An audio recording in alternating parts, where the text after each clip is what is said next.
Mulher foi condenada a 10 anos de prisão após criticar governo nas redes sociais. Sentença reforça clima de repressão sobre o regime, que usa a lei contra ódio para perseguir opositores. Se eu te dissesse que isso aconteceu no Brasil, você não iria se assustar e provavelmente achar bem plausível. Mas na verdade isso aconteceu ontem, na Venezuela, onde uma lei criada para acabar com o discurso de ódio virou arma na mão do regime do Maduro para perseguir desafetos políticos e acabar com a oposição. Viu? Eu disse que Brazuela era real. A Suprema Corte brazuelana se reuniu e decidiu que a partir de agora a regra do jogo, que foi discutida e determinada pelo Congresso, aqueles que podem de fato fazer leis, mudou. E Barroso disse, com a cara mais limpa do universo, que não, a gente não legislou não. Que isso? Foi dito apenas que uma solução foi produzida. Já o Toffoli chorou. Tipo, real, chorou mesmo. Ao fim da nova lei criada pela Suprema Corte, Jorge Bessias, sim, do áudio da Dilma, disse que a decisão do STF sobre redes é histórica e que atende nossos pedidos. Nossos pedidos, no caso do governo Lula, que é onde o Bessias trabalha. Ah, é para salvar as criancinhas e os idosos dos golpes promovidos nas plataformas, eles disseram. Só que quarta-feira o Alexandre deixou seu comentário dizendo que redes sociais têm um viés político e um modelo perverso. Uma grande preocupação com o viés político das plataformas. Isso vai bem de encontro com a manifestação da Gleisi Hoffmann, onde ela deixou claro, tempos atrás, que a esquerda iria continuar sendo massacrada nas redes se elas não fossem regulamentadas. Então, isso aí de salvar a esquerda nas redes sociais e salvar as criancinhas e os idosos. Eu vou detalhar para vocês o que a Suprema Corte definiu no fim da tarde dessa quinta-feira e que muda bastante a forma de comunicação na internet. Pelo medo, é verdade. Mas muda. Só que fica aí que eu também vou te mostrar como isso não vai acabar bem, inclusive para a própria esquerda. Só que para eu te explicar de uma forma que você compreenda o que aconteceu, eu preciso dar contexto. E para isso eu vou usar uma matéria do próprio STF que em março desse ano nos anunciava. STF e UNB lançam um livro sobre desinformação e futuro da democracia. Obra tem artigos de ministros do Supremo e especialistas em diversas áreas. E aqui vai a minha interpretação, beleza? O livro está disponibilizado para que você baixe de forma gratuita e que você faça a sua interpretação. Mas eu já te adianto, meu amigo. Coragem! Então, esse livro aí já exaltava a Suprema Corte como uma guardiã da democracia digital por ser uma combatente das fake news, do discurso de ódio e da desinformação. Há 4 anos atrás, Toffoli já dizia... É um tema, quem é o editor disso? E nós, enquanto judiciário, enquanto Suprema Corte, nós somos editores de um país inteiro, de uma nação inteira. E ontem essa frase se materializou. Eles se tornaram os editores da internet de forma autodeclarada e sem nenhum voto do povo. O texto, que de novo está disponível no site do STF, diz que o combate à desinformação é necessário contra grupos radicais. E presta muita, mas muita atenção nesse trecho, porque ele é muito explícito. Abre aspas. É possível também que o CID, que é o Centro Integrado de Enfrentamento à Desinformação e Defesa da Democracia, que tem como logo um olho que lembra muito o olho da capa do livro 1984, aquele que tudo vê e tudo derruba, comandada pelo TSE, inaugurada pelo TSE, cumpre um papel de dissuasão, ou seja, diante da possibilidade de responsabilização dos que cometam crimes pelas redes sociais, em uma escala jamais antes vista e com um grau probatório acurado, as redes de ódio podem ou mitigar a sua atuação mais agressiva ou buscar formas alternativas de disseminação de propaganda ilegal. Agora se liga nesse trecho, que coisa maluca! A dissuasão deve ter efeito, sobretudo, na sedução que o extremismo exerce sobre candidaturas de partido de centro-direita, que muitas vezes são capturadas pelo discurso extremista como forma de ganhar adesão eleitoral mais ampla, principalmente quando tem como principais adversários partidos de esquerda. Fecha aspas. Ou seja, o texto deixa claro que quando partidos de centro-direita começam a se aproximar de pautas consideradas extremistas, o CID deve frear essa onda.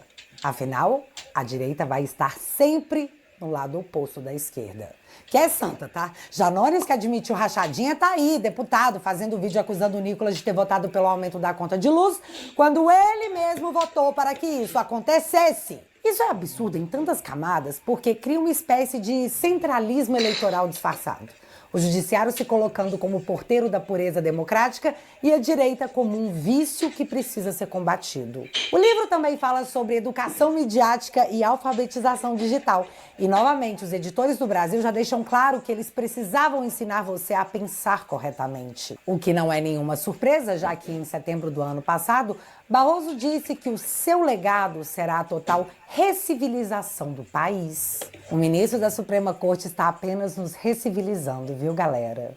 E dentre muitas outras passagens que poderiam ter saído diretamente do livro 1984, esse livro do STF ainda diz que a CID é um incentivo às outras pastas ministeriais do governo para que eles estruturem centros iguais, implementem coisas iguais. Ou seja, o texto está incentivando a se criar um setor de monitoramento na pasta da economia, na pasta da saúde, da educação, só não se esquecendo que a CID tem como foco barrar a sedução das pautas extremistas da direita. Beleza? E com esse contexto regulatório que não inclui salvar as criancinhas e os idosos dos golpes na internet, chegamos ao dia de ontem, onde por 8-3 o Supremo decidiu tornar inconstitucional de forma parcial o artigo 19. E é agora que eu te explico o que muda. Como é que vai entrar a censura? Sim, censura? Eu teria dúvida se num debate público eleitoral, se isso não dependeria de iniciativa da parte ou se a gente teria que impor à plataforma o ônus da remoção, entendeu?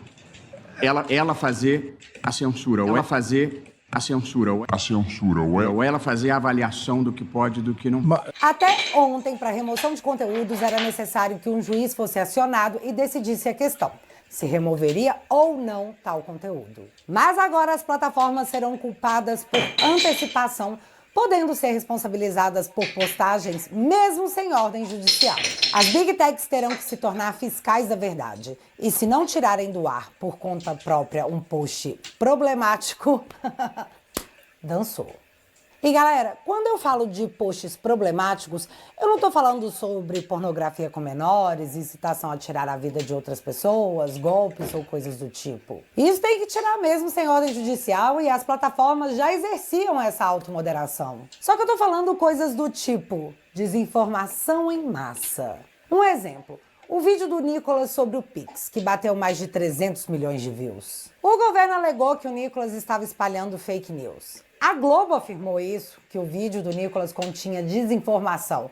E como atingiu muita gente, em massa.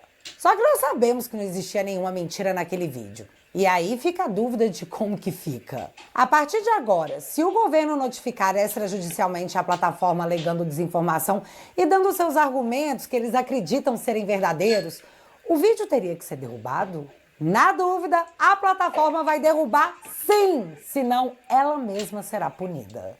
E esse é o ponto em questão, a subjetividade do que é desinformação, já que estamos na era da pós-verdade. O que você escuta nem sempre é a verdade absoluta. Muitas vezes é só uma opinião, porém em outras é só uma narrativa. As narrativas agora terão peso de verdade?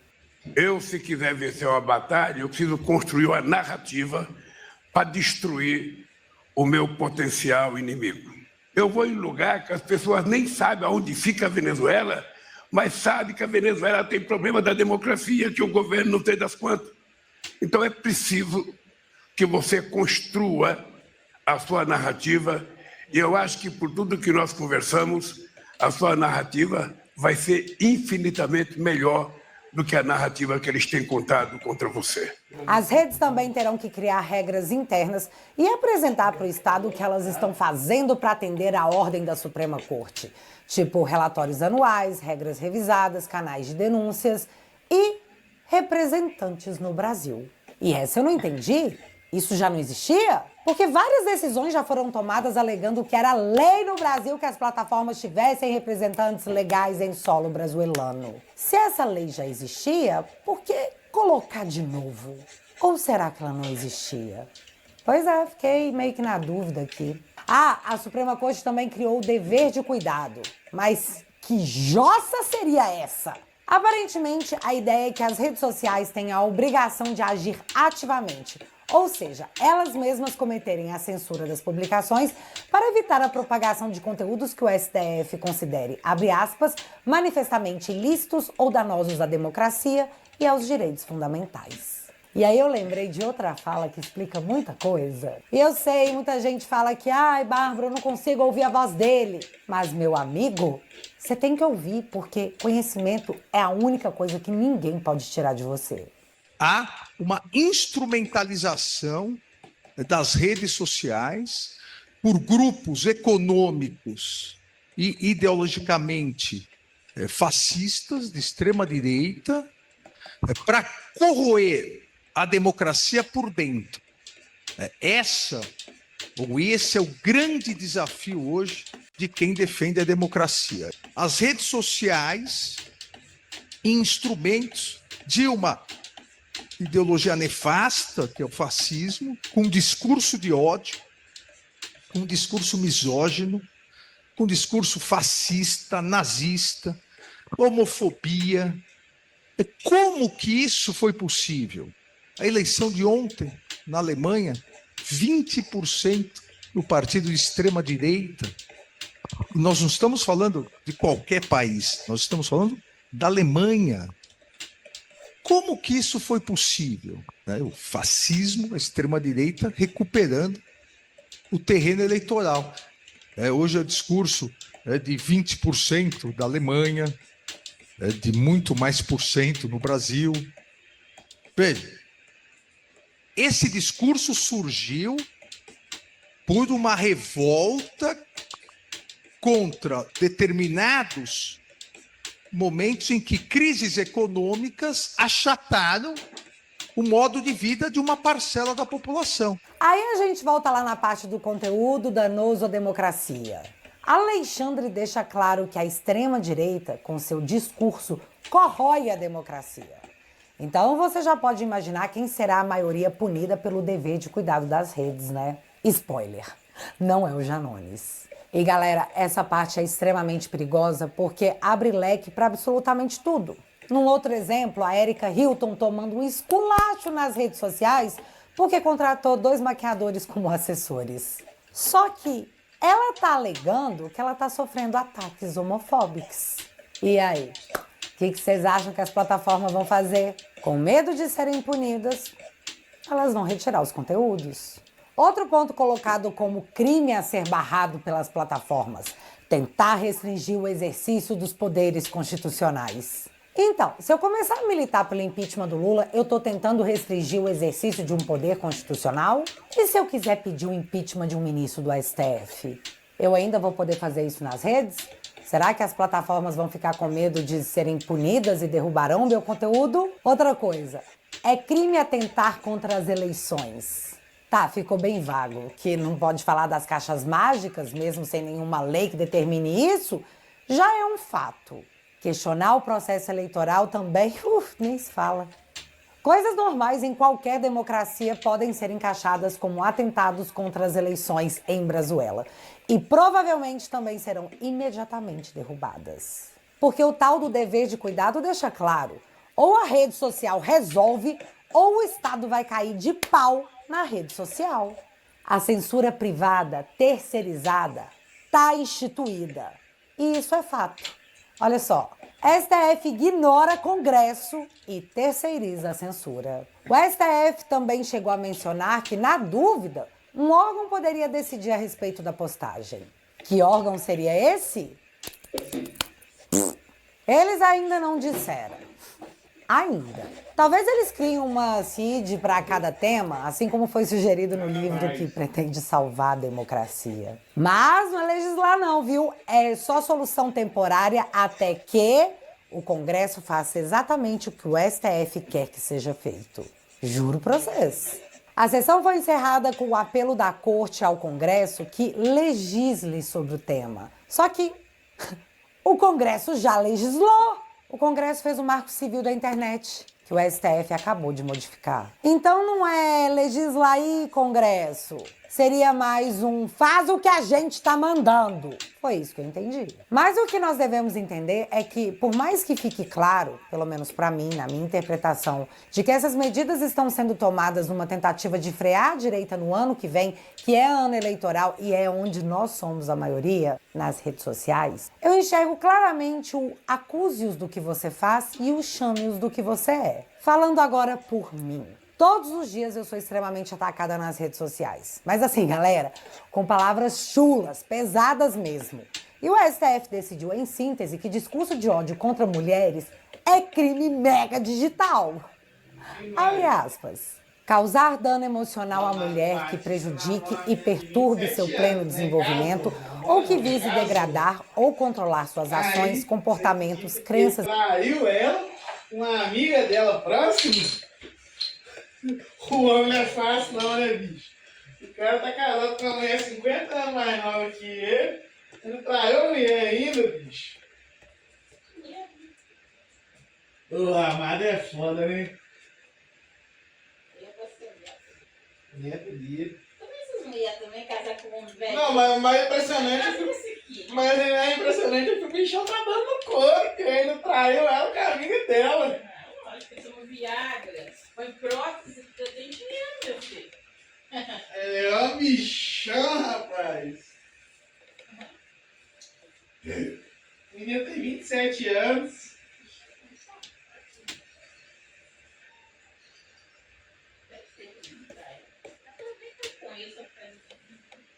Mas aqui não fala que isso terminou, não. Homem normal já é difícil de viver com isso, não trai. Ainda mais se não cheio de dinheiro.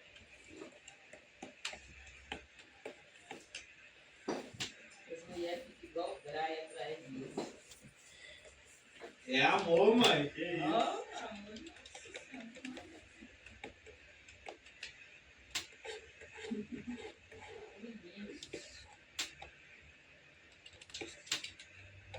Sabe?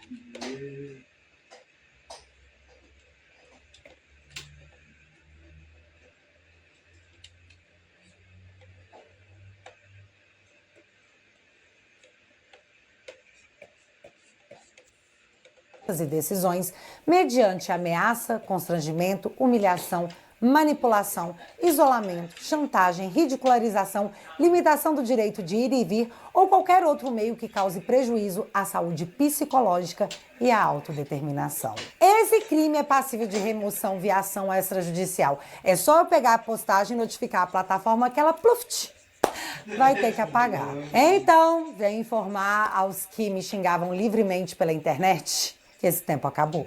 Eu juro pra vocês, os meus advogados vão emitir quantas notificações extrajudiciais por dia forem necessárias. Nem que eles passem o dia inteiro fazendo isso. Definitivamente não é o que eu queria, mas eles quiseram assim. E aqui eu tô falando do meu caso, mas um idiota te chamou de nazi? Faz a notificação extrajudicial. Te imputou algum crime como a esquerda faz a torta e a direito? Meu filho, só vai.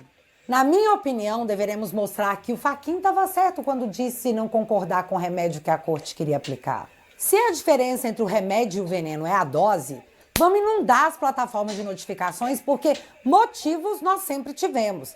A gente só não fazia. Nós sempre aceitamos sermos ofendidos de forma muito passiva, só que não mais.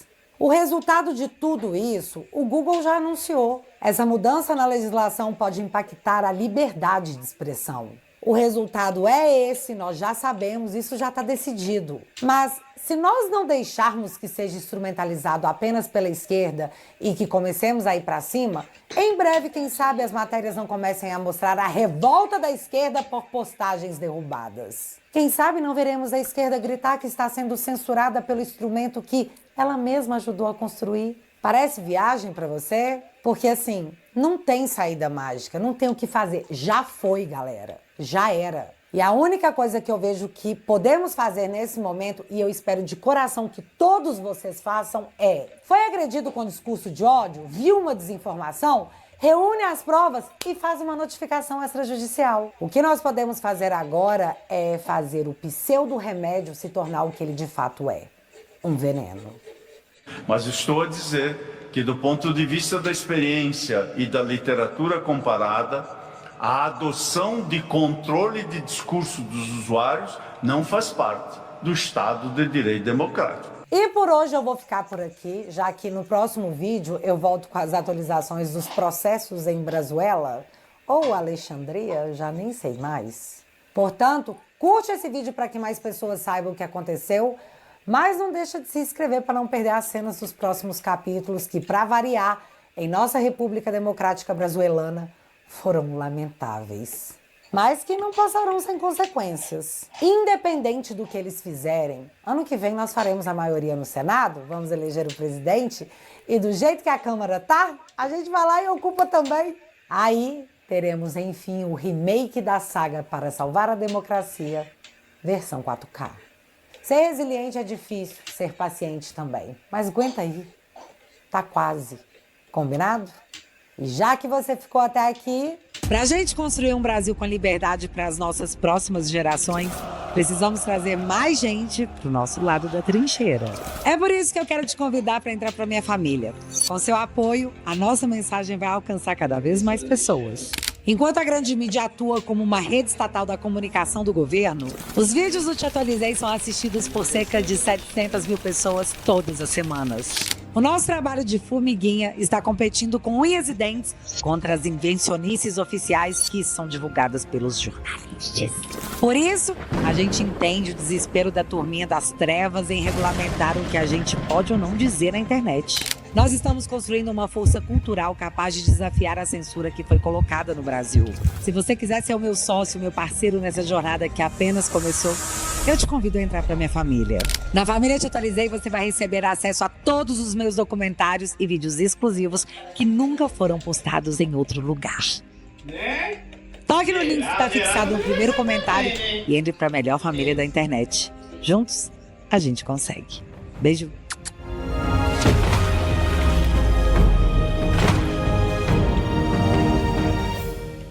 Galera que apoia o meu trabalho assinando o teatualizei.app. Você já foi lá e descobriu que o aplicativo virou uma rede social onde você pode fazer postagens e trocar ideia com a galera da família que pensa igual você? Além, claro, de, em troca desse super apoio, você receber conteúdos exclusivos para passar raiva na maioria das vezes, é verdade. Mas com aquela pitada de humor que o momento permitir. Com 10 esbanjas por mês, você faz toda a diferença por aqui. E eu sou absolutamente grata pela força que vocês me dão, porque a gente tem medo sim, mas a gente vai com medo mesmo. Sabe por quê? Porque o presente é deles, mas o futuro é nosso. Só vem revisionismo histórico. Só vem. E pra galera que não gosta de renovar a assinatura, tem um plano vitalício, onde você leva de brinde esse copo mega exclusivo que não traz o amor da sua vida em 3 dias, mas espanta a prima de cabelo azul do churrasco sem que você precise abrir a boca. Testado e aprovado com sucesso. Portanto, se você quiser e puder, eu vou deixar o link fixado aqui no primeiro comentário e desde já, muito obrigada. Mas agora eu quero saber de vocês. Vocês acham que o Alexandre vai manter o Câmara preso até ele delatar? E a OAB? Vocês acham que vão fazer alguma coisa? Me conta aqui nos comentários que eu quero saber. Se você ainda não é inscrito aqui no meu canal, meu amigo, se inscreve e deixa seu like. Porque você já sabe. Acontecendo alguma coisa de relevante ou irrelevante, a gente volta. Beijos, galera. Fui. Ditadura a todo vapor.